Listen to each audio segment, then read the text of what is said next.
পৃথিবীতে যতগুলো দেশ আছে সব থেকে বেশি ভারতবর্ষ কোন দেশে পণ্য সামগ্রী বা বিভিন্ন রকমের জিনিসপত্র বেশি রপ্তানি করে, সব থেকে বেশি? সেটা হয়তো আমাদের অনেকে জানা নেই।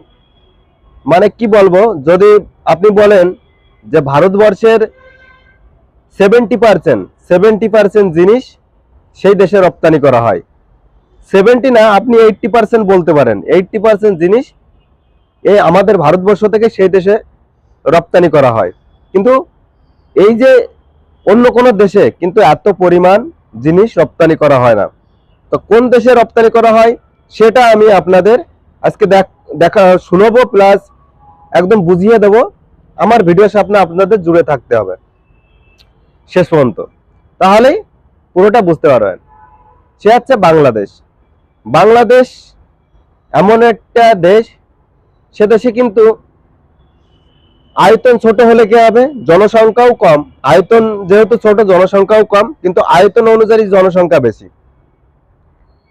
সেই দেশে কিন্তু এই যে 80% জিনিস আমরা রপ্তানি করে থাকি। আপনি কি বলবেন, এমন কোন জিনিস নেই যে ভারতবর্ষ থেকে সেই জিনিসটা বাংলাদেশে পৌঁছায় না। চাল, ডাল, চিনি, তেল, আপনি গম, ঠিক আছে, তারপরে আপনি মানে কি বলবো আপনাকে, লোহা থেকে শুরু করে, যন্ত্রপাতি থেকে শুরু করে, ঠিক আছে, মানে পাথর থেকে শুরু করে, বালি থেকে শুরু করে, সিমেন্ট থেকে শুরু করে, ঠিক আছে, তারপরে মানে যাবতীয় যা খাবার জিনিস আছে তা তো আছেই। তা তো যেসব যন্ত্রপাতি আছে, যেসব মেশিনারি যন্ত্রপাতি আছে সে তো আছেই। তারপরেও আটা, গম, মানে বিভিন্ন রকমের জিনিসপত্র, এমন কোনো জিনিস নেই যে পাথর পর্যন্ত ভারত থেকে, পাথর, বালি, সিমেন্ট, সেটাও কিন্তু ভারত থেকেই বাংলাদেশে যায়। তবুও আপনারা দেখবেন সেই দেশ, যে দেশ 80% জিনিস দিয়ে বাংলাদেশকে বাঁচিয়ে রাখছে, খাইয়ে বাঁচিয়ে রাখছে, যে দেশ বাংলাদেশকে মানে সুখে শান্তিতে থাকার ব্যবস্থা করে দিচ্ছে, এমনকি বিদ্যুৎ বিদ্যুৎও কিন্তু সেই দেশে নেই। এমনকি গ্যাসটাও কিন্তু ভারতের থেকে নেয়। এমনকি যে কয়লাও কিন্তু ভারতের থেকে যায়, ঠিক আছে। তো যে দেশে মানে 80% 90% জিনিসের উপর নির্ভরশীল, সেই দেশের মানুষ ভারত বিরোধী, সেই দেশের মানুষ ভারতকে নিয়ে গালিগালাজ, সেই দেশের মানুষ ভারতের পতাকা নিয়ে গালিগালাজ, সেই দেশের মানুষ বিভিন্ন রকমের অসভ্য ব্যবহার, ঠিক আছে। ভারতের মানুষ টুরিস্ট হিসেবে গেলে তাকে মারধর। এখন কথা হচ্ছে কি, এই যে 80% জিনিস ভারত থেকে নিয়ে যাচ্ছে, তারা কিন্তু একদম নিম্নপক্ষে একটা রেট দিয়ে নিয়ে যাচ্ছে, যেটা আমরা বাংলাদেশ আর ভারতের মধ্যে 2 টাকা 3 টাকা ডিফারেন্স দেখতে পাই। এই জিনিসটা জুড়ে ওরা চীন থেকে নিয়ে আসে বা কোনো পাকিস্তান থেকে নিয়ে আসে। যে পাকিস্তানে 1 কেজি চালের দাম 250 টাকা, 300 টাকা, 400 টাকা কেজি, ঠিক আছে, 400 টাকার নিচে চাল নেই।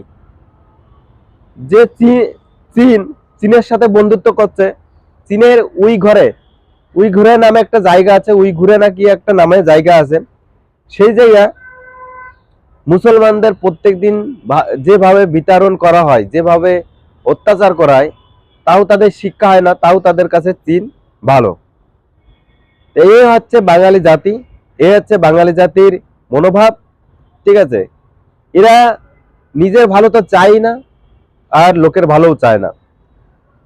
তো এইবার কথা হচ্ছে রাশিয়া নিয়ে একটু কথা বলবো, ছোটখাটো একটু কথা। রাশিয়া কিন্তু আপনাদের জন্য, ভারতবাসীর জন্য, শুধুমাত্র ভারতবাসীর জন্য রাশিয়ায় যাওয়ার জন্য আপনাদের এরপরের থেকে আর কোনো ভিসা লাগবে না। রাশিয়ায় যাওয়ার জন্য আর কোনো ভিসা লাগবে না, কারণ রাশিয়া সরকার ভারতীয় টুরিস্টদের জন্য ভিসা ফ্রি করে দিচ্ছে, ঠিক আছে। তাই বলে এই না যে তোমার ভিসা ফ্রি করে দিচ্ছে বলে যে তুমি সেখানে গিয়ে অভদ্র কাজকর্ম করবা বা বিভিন্ন কাজকর্মে লেগে যাবা, তা না। তার একটা মেয়াদ করে দেবে, যে এত দিনের জন্য তোমার ভিসা ফ্রি থাকবে, তার মধ্যে তোমাকে আবার ব্যাকে আসতে হবে। সে 2 সপ্তাহ হোক 3 সপ্তাহ হোক, তার মধ্যে আবার তোমাকে ব্যাকে আসতে হবে। আর প্লাস তার সাথে তোমাকে রিটার্ন টিকিট কাটাবে। যে সিঙ্গেল টিকিট তুমি কাটবে তা হবে না, তোমাকে আপ ডাউন টিকিট প্রথমেই কাটতে হবে। ঠিক আছে, এটা আমাদের ভারতবাসীর জন্য একটা খুব সুখের মানে সুখবর। কারণ যেহেতু আহ, এরপরে অনেকেই ভারতবর্ষে বাইরে যেতে চায়, কিন্তু ভিসার যে প্রসেসিং বা ভিসাতে যে টাকা লাগে এইসবের জন্য অনেকে যেতে পারে না।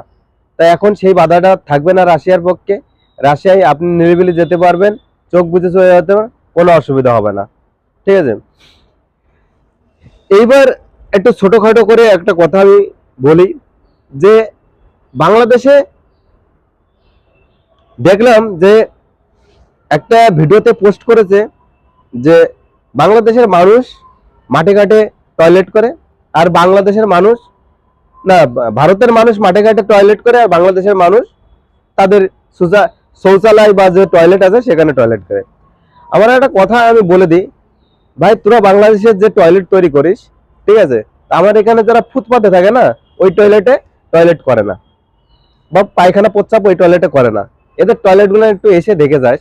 ঠিক আছে, আর তোরা যে পাথর মার্বেল ব্যবহার করিস না, ওগুলো না আমরা ঝাড়ু দিয়ে নিচে ফেলে দিই, সেইগুলো তোকে দেশে পাঠাই, তোরা ওইগুলো ব্যবহার করে তোকে পায়খানা বাথরুম তৈরি করিস।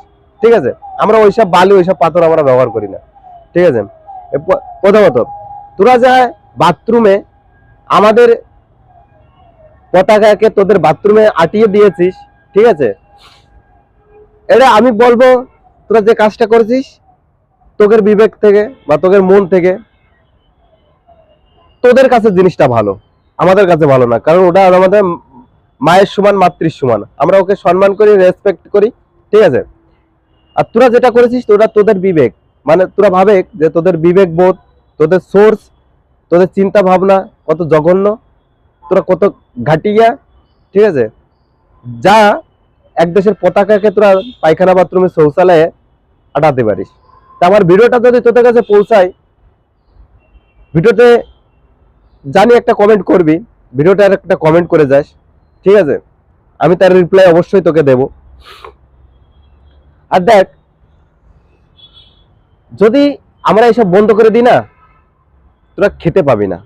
আমরা এই যে যেসব 80% প্রোডাক্ট আমরা তোদের দেশে পাঠাই, আমরা যদি এইসব ভারত সরকার বন্ধ করে দেয়, ঠিক আছে, তোরা খেতে পাবি না, না খেয়ে মারা যাবি।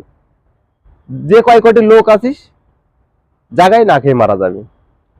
তোদের দেশে মাঠ মাঠ টাট সব আছে, তাও তোরা আলু পর্যন্ত, পেঁয়াজ পর্যন্ত, রসুন পর্যন্ত, আদা পর্যন্ত ভারত থেকে নিয়ে যাস। কি বা কি কি বাপা তোরা চাষ করিস বলতো? আমি তো বুঝে কুল পাই না।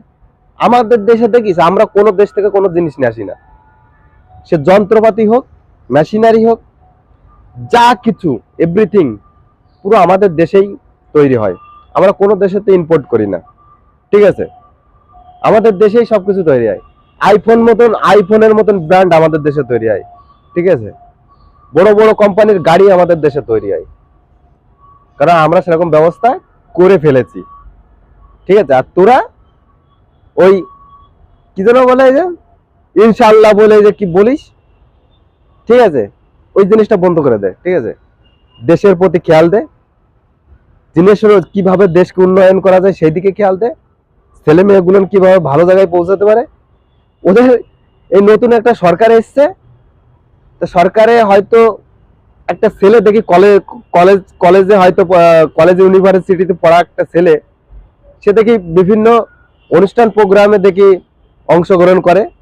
তা সে দেখি বক্তব্য দিচ্ছে যে আপনাদের ছেলেমেয়েরা আগে চিন্তা করতো যে ডাক্তার হবে, ইঞ্জিনিয়ার হবে, বা কোনো সায়েন্টিস্ট হবে, বা কোনো দেখা যাচ্ছে ভালো একটা কোম্পানি সিএমইও হবে, সেরকম একটা চিন্তা ভাবনা করতো। এখন সেই সব চিন্তা মুছে ফেলে দাও, আপনারা মনে করুন আপনাদের ছেলে এখন একটা বড় রাজনৈতিক লোক হবে। আরে ওরা দেশ রাজনীতিরা চালায়, হ্যাঁ, না দেশ স্টুডেন্টরা চালায়? পাগল।